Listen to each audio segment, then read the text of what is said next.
Hi, I'm Billy, one of the Fuji guys, here to show you a quick look at the X-S1's top features. Of course, this camera is our X series camera, which is made in Japan, has a 26 times zoom with an articulating screen.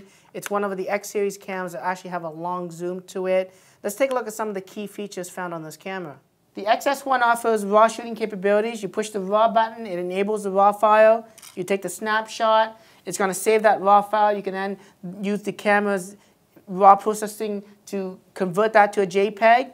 Now once you use the raw button, the next shot you take is going to go back to JPEG again. So if you want to shoot raw all the time, what you do is you go into the menu of the camera and you go into the image quality, and that's where, you go into the menu and scroll down in the setup menu. My apologies. You go into the RAW, and you would enable that RAW all the time, where you can shoot JPEG or RAW if you wanted to.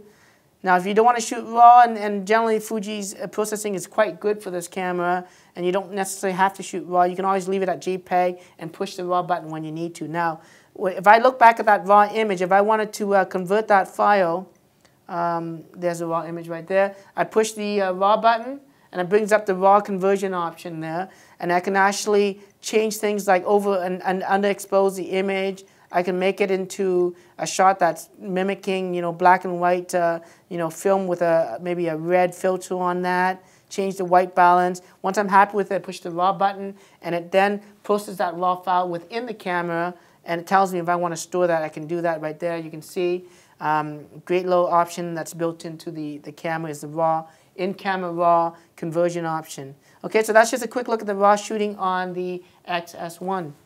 The X-S1 has a really good motion panoramic mode. In order to get into that mode, you turn the dial to the advanced function right here and push the menu OK button. You have actually different other options here like Pro Low Light, Pro Focus.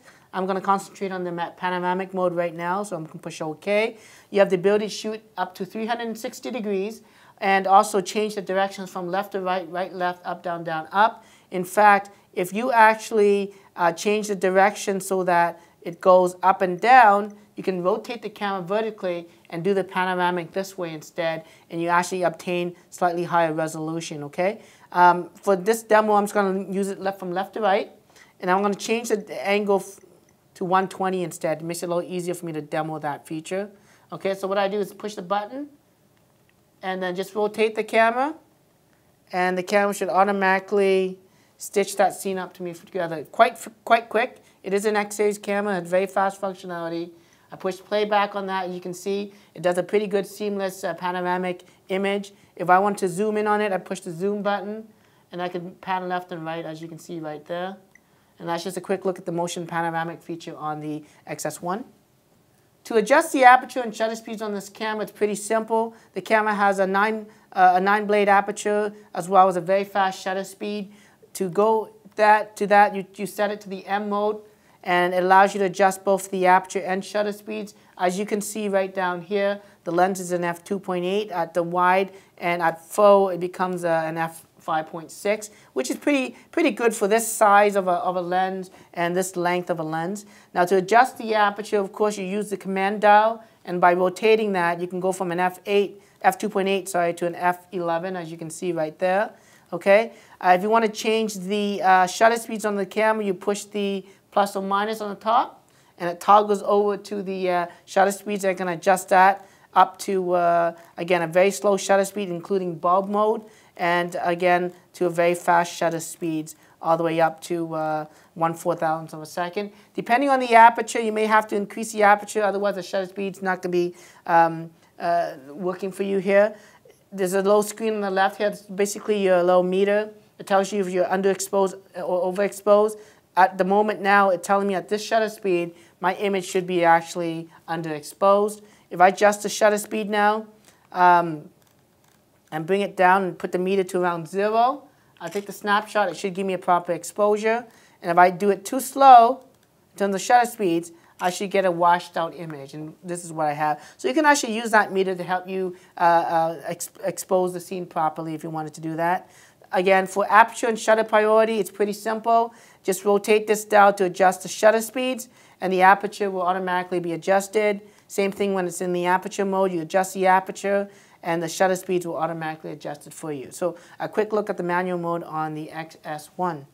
The X-S1 offers a really good intelligent digital zoom. That's unlike any other digital zoom. It actually sharpens the edge of the image and cleans it up a little bit. So if you feel that the 24 to 624 millimeter equivalency on this camera is not enough for you and you want to get just a little bit more, you can also enable the intelligent zoom. I have the function 1 button set to be my intelligent zoom, so let me just zoom out. So you can see that if I push 1 time, it gives me a 1.4 magnification, and 2 times, push it a second time, it gives me a 2 times magnification. And again, I can get a lot closer by doing that.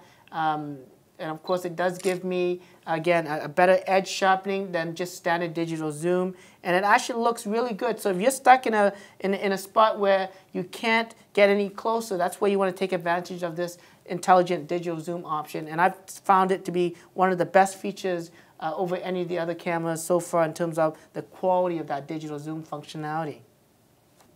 To access the high-speed continuous shooting, you push the button on the top here, and you can toggle between, different speeds here. You have super high, and basically you hold the button down, and it fires a bunch of shots pretty fast. Once it hits the buffer point, it slows down a little bit, but it continues to shoot up to over 100 shots.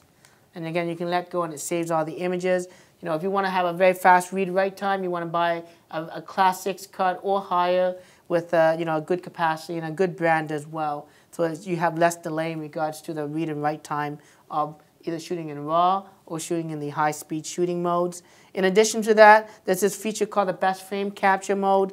And basically what you do is you set it up so that you can capture, again, different speeds. I'm going to put it at super high. And then I'm going to change the number of frames to show basically 16 frames. And the way this works is this. In this menu here, as you can see, if I scroll left or right, it shows me 8:7, 6:9, whatever I want. What that's telling me, for instance, 5:10, this is the shutter line. When I push the shutter button all the way down, it's going to capture a photo. Then it's going to capture 10 photos after I push the shutter button. It also captures 5 photos before I even fully depress that. So let's just take a look at that and test that out. So again, here's how the camera works. I'm going to push halfway down. It's not taking any pictures yet until I push fully down. I exaggerated that push just to show you. It captured one image, 5 images before I fully pressed, and 10 images after. So it sort of takes the guesswork out of shooting, high-speed action shots, so that it makes it easier to capture that, again, best frame capture feature on this camera. The X-S1 offers a full HD video with stereo sound. You can actually zoom during the video. It actually has a manual zoom. In addition to that, there's a focusing option here where you can change it from the single focus, which constantly focuses during the video, or the manual focus option, which you can actually use the manual focus during the focus. And that's what I like to do instead. Simply how to do the focusing, again, you just change that dial. You can see the focus adjust. Works really well in this camera. You push the record button to instantly record the full HD video. And as you can see, I can adjust the focus by rotating it the way I want it, and get the image now in focus. I can zoom in a little closer for you and then readjust the focus there. Great for filming, I guess, concerts where subjects are moving. So in manual focus, the focus is not going to move. It's not going to add any noise to the camera. During the video, of course, you can also take pictures by pushing the shutter button. And it's uninterrupted photos, so that your videos, it captures 3 megapixel images. The videos are not interrupted. So on playback, as you see here, I'm just going to push the playback button right there. You'll notice that the image is a small size. And then you have the full HD video, and it's unedited in terms of no interruption to the video. So that's just a quick look at that feature. Of course, you don't have to shoot full HD video. If you go into the menu of the camera, you can scroll down until you see the, sorry, go back to the shooting mode, then push the menu button, and scroll down until you see the movie modes. You have full HD, but you also have 1280 by 720p. You can also do 640 and even shoot at faster frame rates at 70 frames, 120 frames, or 200 frames a second at 320 by 112. In those high-speed video modes, I highly recommend you have very good lighting, so you want to shoot in outdoors for that situation. So let's take a quick look at 644, 80, 70 frames a second. Push the record button, and even though it's so short, it lasts quite a long time. So if I can play that back for you, that one second video now becomes almost like 6 seconds and whatnot. And again, it's a cool little function to have when you have good lighting available to you. In addition to that, if you go into the menu again, you can configure the still shooting mode. So you know how I showed you how you can take a picture?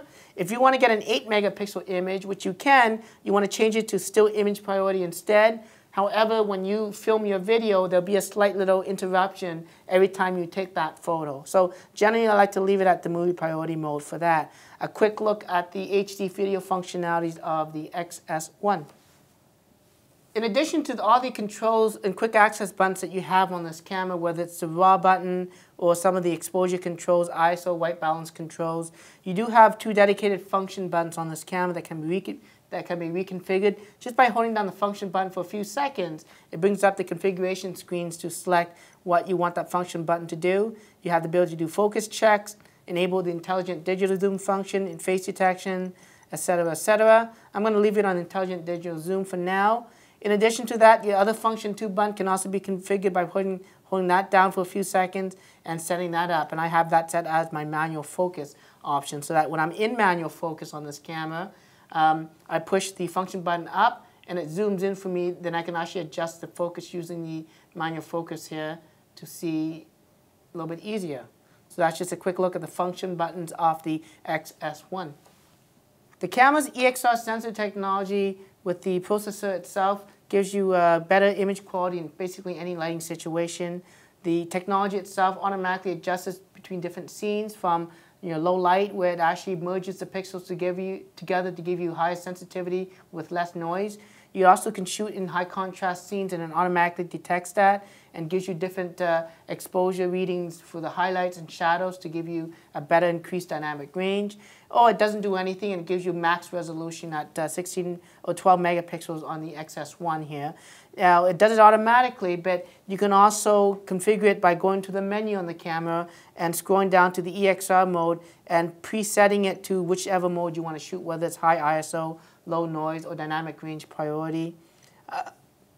You can also take advantage of EXR technology out of that. So if you plan to shoot in aperture priority or full manual controls, all you have to do is change the resolution on the camera so that it's, instead of being the full 12 megapixel, it's a 6 megapixel. That's going to give you the benefits of the EXR technology. So that's just a quick look at EXR mode on the X-S1.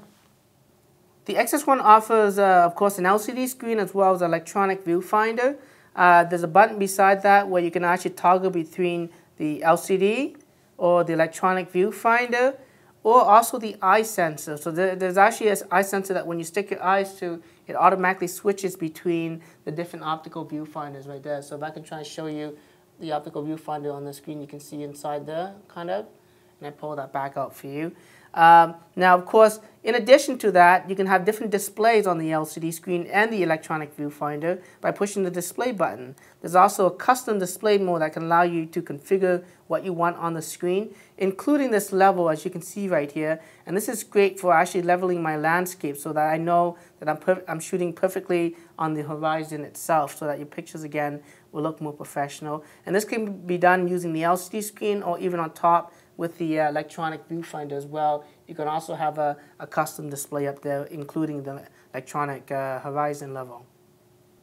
Let's take a look at the advanced mode on the X-S1. Again, go into the advanced dial, you push the menu OK button. In addition to the motion panorama mode, there's what's called a Pro Focus and Pro Low Light mode.